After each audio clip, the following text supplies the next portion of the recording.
Bom dia, meus queridos. Como vocês estão? Tudo bem com vocês? Queria convidar você a abrir sua Bíblia lá no Salmo de número 13. Salmo 13. Nós leremos esse salmo juntos. É um salmo pequeno, mas que contém grandes verdades acerca da palavra de Deus, grandes aprendizados para todos nós juntos. Salmo número 13. Meus irmãos, eu não sei quantos de vocês já passaram por isso, mas você já teve aquele sentimento de que as coisas não estão legais? De que o dia não está bom?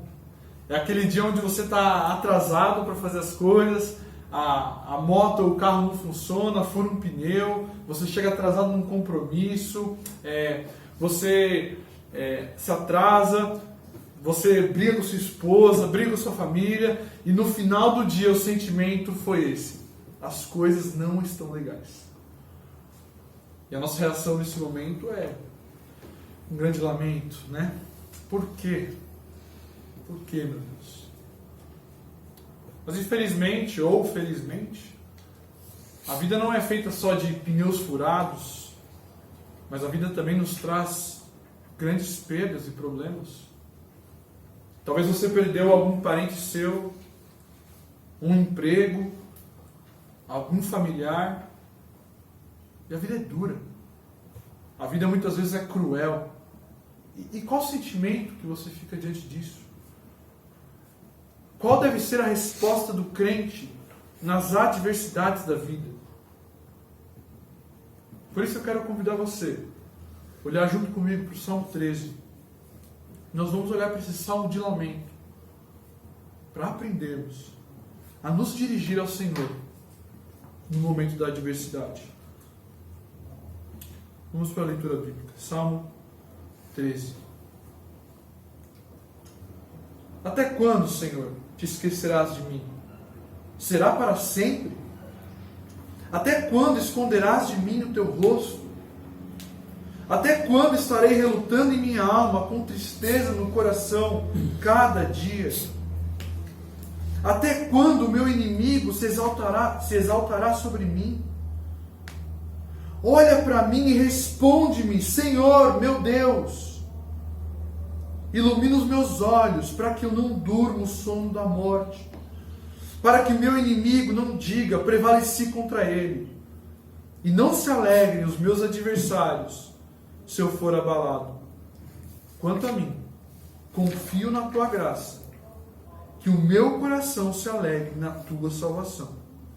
Cantarei ao Senhor, porque Ele me tem feito muito bem. Por isso, a grande ideia do nosso texto, que eu quero deixar para os meus irmãos aqui, é que na adversidade, lamente-se clamando a Deus, confiando e se alegrando em sua graça. Na adversidade, lamente-se clamando a Deus, confiando e se alegrando em sua graça. Por isso eu quero dividir esse salmo em três áreas, três reações aqui do salmista. A primeira delas é o lamento, a segunda, o clamor, e a terceira, a confiança e a adoração. Lamento, clamor, confiança e adoração. Nos primeiros dois versículos, então, nós vemos aqui o lamento. O salmista, que no caso é Davi, como você pode ver em cima da sua Bíblia, né? Um salmo de Davi, ele está se lamentando. É interessante a gente pensar no contexto, porque Davi aqui, muitos estudiosos vão dar duas situações principais. Ou Davi estava, quando ele escreve esse salmo, ele estava sendo perseguido por Saul, um momento de dificuldade. Ou Davi usa algumas linguagens aqui, principalmente do inimigo, mas são figuradas, dizendo que na verdade ele estava passando por uma doença muito grave. Independente de qualquer contexto, o contexto é de dificuldade, é de adversidade. Então Davi, ele começa fazendo 4 perguntas. Olha aí nos versículos 1 e 2. A primeira pergunta é: até quando, Senhor, te esquecerás de mim. Meus irmãos, Davi aqui na dificuldade, ele se sente abandonado. Ele olha para tudo que está acontecendo e fala: Senhor, até quando o Senhor vai se esquecer de mim? Senhor, eu estou deixado de lado. Onde eu fico nos seus planos? É interessante que depois ele vem com a segunda pergunta: será para sempre? A agonia ali de Davi é real, é profunda. Ele tem o sentimento de que Deus se esqueceu dele para sempre. Abandono, sozinho. É interessante, meus irmãos, que muitas vezes eu e você nós nos sentimos assim nas dificuldades. Nós clamamos a Deus: Senhor, até quando? E parece que Deus não responde. Eu estou sozinho passando por isso. A terceira pergunta que ele faz aqui é: até quando esconderás de mim o teu rosto? Ou seja, parece que Davi agora está falando que olha, Senhor, o Senhor está fugindo de mim. Interessante que Levítico 26, Ezequiel 10 vai mostrar essa imagem de Deus saindo do meio do seu povo. É esse o sentimento de Davi. Parece que a presença de Deus já não está mais com ele. Ele se sente sozinho, abandonado.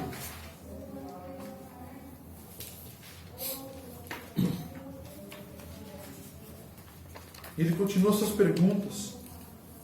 Até quando estarei relutando em minha alma, com tristeza no coração a cada dia? Davi, então, agora ele vai citar de uma luta interna. Na adversidade, ele sente uma luta interna. Uma luta com a sua própria consciência.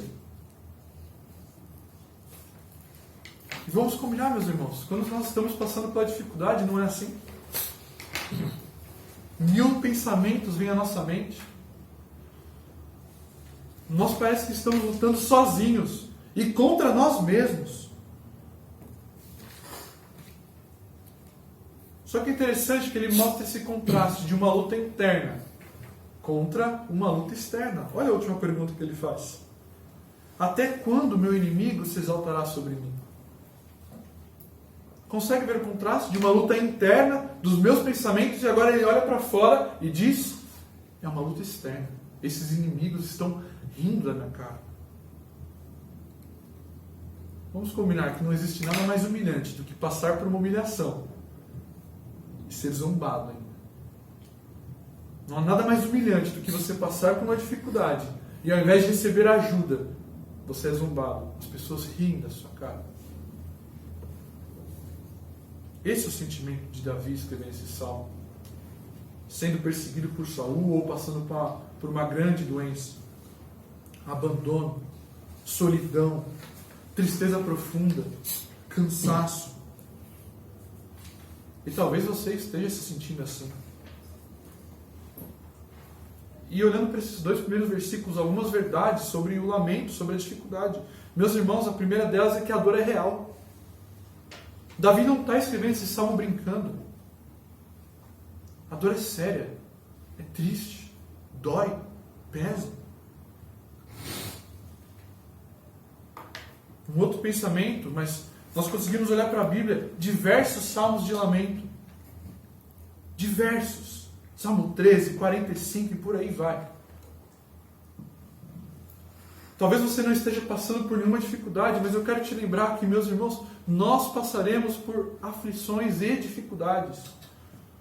Olha a quantidade de salmos de lamento.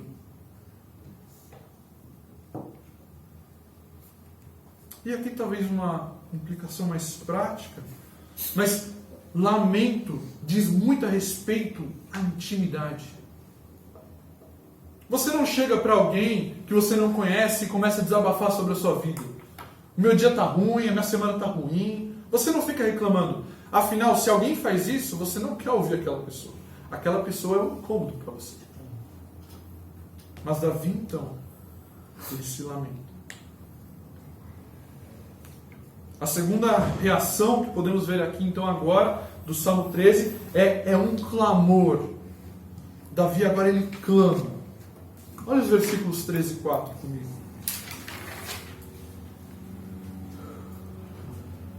Davi se dirige a Deus em uma oração e pede: olha para mim, responde-me, Senhor. Ilumina os meus olhos para que eu não durma ao sono da morte. Davi agora dirige o seu clamor para Deus. E ele clama desesperado: Senhor, olhe para mim. O meu sentimento é de um abandono, é de uma tristeza, mas agora, Senhor, eu te clamo: olhe para mim. Interessante que ele faz 3 pedidos nessa oração, né? Olhe para mim, responde-me e ilumina os meus olhos. Davi, ele precisa da atenção. Olhe para mim. Davi, ele pede para que Deus o responda. Há um senso aqui de uma falta de resposta. Como eu disse, né, aquele sentimento agonizante de que fazemos orações e Deus não responde elas. E ele pede: Senhor, ilumina os meus olhos. Aqui dá um sentido de: Senhor, me dê sabedoria para enfrentar essa situação. Mas é interessante que o texto continua e agora parece que o Salmo vai retratar uma motivação pela qual Davi está pedindo tudo isso. Olhe comigo a continuação do versículo 4. Para que o meu inimigo não diga: prevaleci contra ele, e não se alegrem os meus adversários se eu for abalado. Davi, ele está clamando, desesperado, por um único motivo: para que os seus inimigos não o vençam, não riem da cara dele. Ele não quer ser humilhado por seus inimigos. Aqui a gente pode ver um contraponto, a discussão pode seguir se a motivação de Davi era correta ou não para fazer essa oração, mas o que precisamos entender é que quando um povo de fora vencia o povo de Israel, uma das mensagens era clara: os nossos deuses são maiores do que o seu Deus. E é por isso que Davi clama: Senhor, me ajude, ilumina os meus olhos, responde a minha oração, para que os meus inimigos não vençam sobre mim. Pensando nessa área do clamor, a que você tem clamado na hora da dificuldade, na hora da adversidade? A quem você busca quando as coisas ficam ruins e difíceis?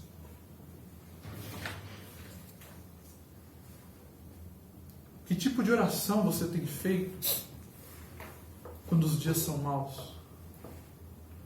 Ou até o que você tem pedido nessas suas orações?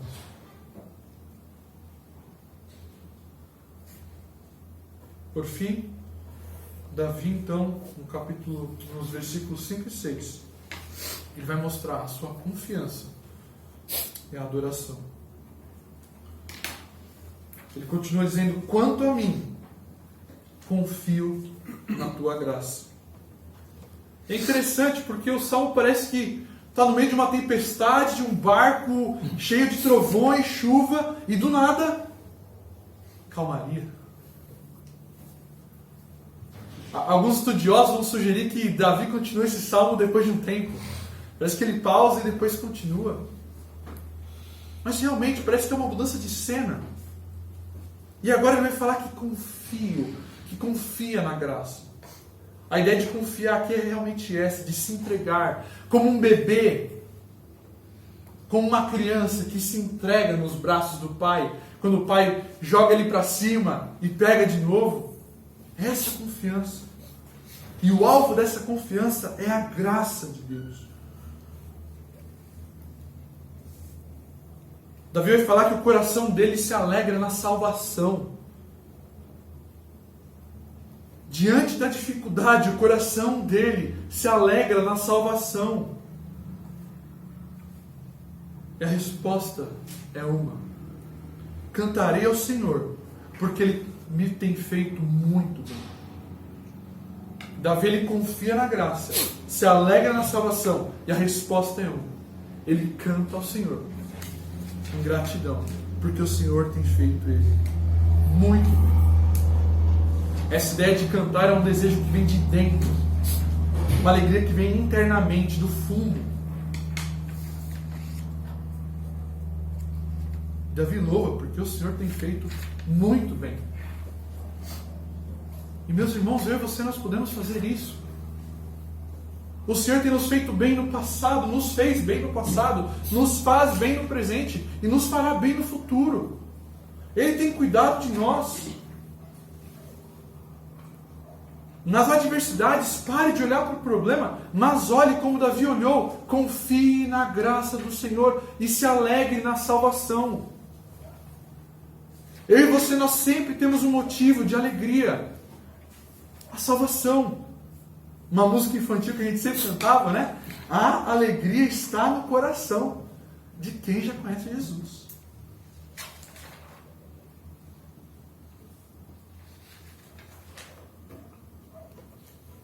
E fica o pensamento: por que a vida é tão difícil? Mas, Mateus, os problemas continuam. O pneu do carro continua furado. Eu continuo brigando com a minha esposa. Eu perco parentes. Meus inimigos zombam de mim. A vida é dura. A vida é cruel. Mas existe um homem que viveu essa vida cruel e dura. Cristo Jesus. Ele viveu essa vida cruel e dura. Foi humilhado. Cuspiram nele. Espancaram ele. Passou por diversas aflições.